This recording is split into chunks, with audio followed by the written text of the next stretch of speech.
Ավելի քան 800 հանրակրթական դպրոցներում բնագիտական առարկաների դասապրոցեսն այսօր այլ կերպ է ընթանում, քան տարիներ առաջ։ Տեսական դասընթացներից զատ աշակերտները հնարավորություն ունեն գիտելիքներն ամրապնդելու նոր վերազինված լաբորատորիաներում, բնագիտական և ինժեներական լաբորատոր սարքավորումներով, անհրաժեշտ կահույքով և ուսումնական նյութերով։ Փորձնական ծրագիրը սկսվել է Տավուշի մարզում, որտեղ դպրոցների մեծ մասն արդեն ապահովվել են անհրաժեշտ գույքով և սարքավորումներով։ Կրթության, գիտության, մշակույթի և սպորտի նախարարության հանրակրթության վարչության պետ Թամարա Սարգսյանը փաստում է, գործընթացը ստացել է համապետական ընդգրկում և իրականացվում է մի քանի ծրագրի շրջանակում։ Համալրման հագեցման գործընթացը կարելի է ասել մեկնարկել է 2019 թվականից, երբ բոլոր ավագ դպրոցները, հաշվի առնելով ավագ դպրոցների այսպես հոսքային տրամաբանությունը, համալրվել են համապատասխան հոսքերին համապատասխան լաբորատորիաներով։ Դա տեղի ունենում 3 առանձին ծրագրերի շրջանակներում, մեկը համաշխարհային բանկի կողմից կրթության աջակցության ծրագրի շրջանակներում է, կրթության ֆինանսավորման ծրագրի շրջանակներում է, երկրորդ այսպես խոշորողությունը Եվրոպական միության կողմից կրթության բյուջետային աջակցության ծրագրի շրջանակներում է, այստեղ շատ կոնկրետ 3 մարզեր են ընդգրկված, Արարատի, Կոտայքի և Գեղարքունիքի մարզի դպրոցներն են հագեցվում լաբորատորիաներով և երրորդը, որը ըստ էության ծածկում է բոլոր այն դպրոցները, որոնք այս 2 ծրագրերով չեն ծածկվում, պետական բյուջեից ֆինանսավորման միջոցով է։ Այս փուլում առանձնահատուկ ուշադրություն է դարձվում Երևանի դպրոցներին, զուգահեռաբար իրականացվում է նաև կարիքների գնահատում նախկինում տրամադրված սարքավորումները արդիականացնելու նպատակով։ Այս տարի շատ մեծ չափաբաժինը մնացել է Երևան քաղաքը, Երևան քաղաքի դպրոցները, որոնց լաբորատորիաներով համալրման գործընթաց, այսինքն մրցույթները արդեն կայացած են և մինչև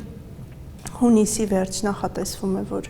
Երևան քաղաքի բոլոր դպրոցներն էլ լաբորատորիաներով հագեցված կլինեն, այսինքն նոր ուսումնական տարին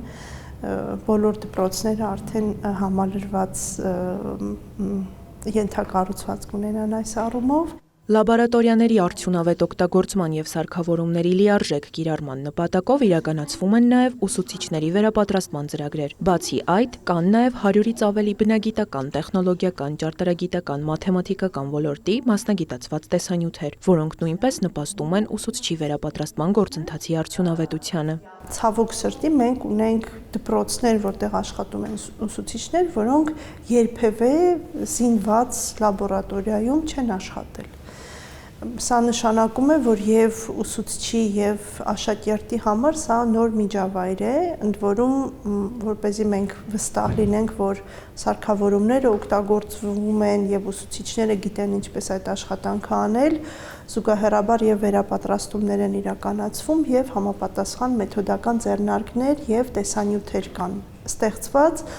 որը հնարավորություն է տալիս, որ ուսուցիչը յուրաքանչյուր գործնական աշխատանքից առաջ ևս մեկ անգամ այդ գործնական աշխատանքի մանրամասները ուսումնասիրի։ Այն դպրոցներում, որտեղ դեռևս չկան վերազինված և համալրված լաբորատորիաներ, ավարտական գնահատումը կարող է իրականանալ նաև նախագծային խմբային աշխատանքների շնորհիվ։ Երեխաները քննական նախագիծ են ընտրում և իրենց ավարտական այսպես ամփոփիչ աշխատանքը լինում է նախագծի ձևով,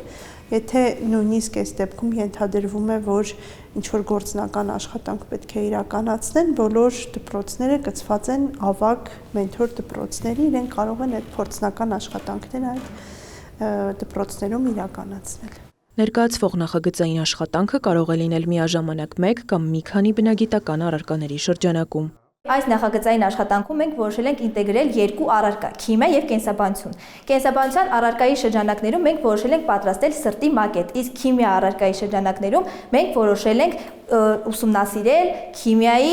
հետ կապված որոշ նյութեր, այսինքն արյան քիմիական բաղադրությունը։ Մենք այսպիսի աշխատանքներ կատարում ենք ոչ միայն նախագծային աշխատանքների ժամանակ, այլ նաև մենք կատարում ենք մեզ հանձնարարված տարբեր առարկաներից գործնական աշխատանքների ժամանակ։ Ուսուցիչների հետ համատեղ գործնական պարապմունքների արդյունքում ստացված աշխատանքն աշակերտները ներկայացնում են որպես ավարտական նախագիծ յուրաքանչյուր բնագիտական առարկայի շրջանակում։ Այս աշխատանքները ուսուցչի խոսքով բարելավում են աշակերտների կարողունակությունն ու ստեղծագործական մտքի հմտությունները։ Հանձնարարվում են նախագծային աշխատանքները, թեմաներ ընտրում ենք աշակերտների հետ համատեղ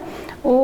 6 շաբաթյա կամ 8 շաբաթյա սկզբունքով սկսում ենք համատեղ աշխատանքներ։ Պրոդուկտները լինում են տարբեր բնույթի։ Ամեն բնագիտական առարկայի ուսուցչի հետ համատեղ կատարվում են տարբեր պրոդուկտներ։ Անատոմիայի կենսաբանության շրջանակներում իրականացվում է հիմնականում օրգան համակարգերի, մարդու սկելետների, աշխատանքների իրականացում։ Իսկ բնագիտական առարկաների շրջանակներում կատարվում են տարբեր աշխատանքներ։ Ընդհանուր առմամբ իրականացվող բարեփոխումները միտված են ստեղծելու ժամանակակից կրթական միջավայր, որտեղ տեսական գիտելիքը համադրվում է գործնական փորձի հետ, նպաստելով աշակերտների հետաքրքրության եւ ներգրավվածության աճին ու մասնագիտական ճիշտ կողմնորոշմանը։ Ալբինա Խանձրատյան, Աշոտ Խաչատրյան, լուրերի համար։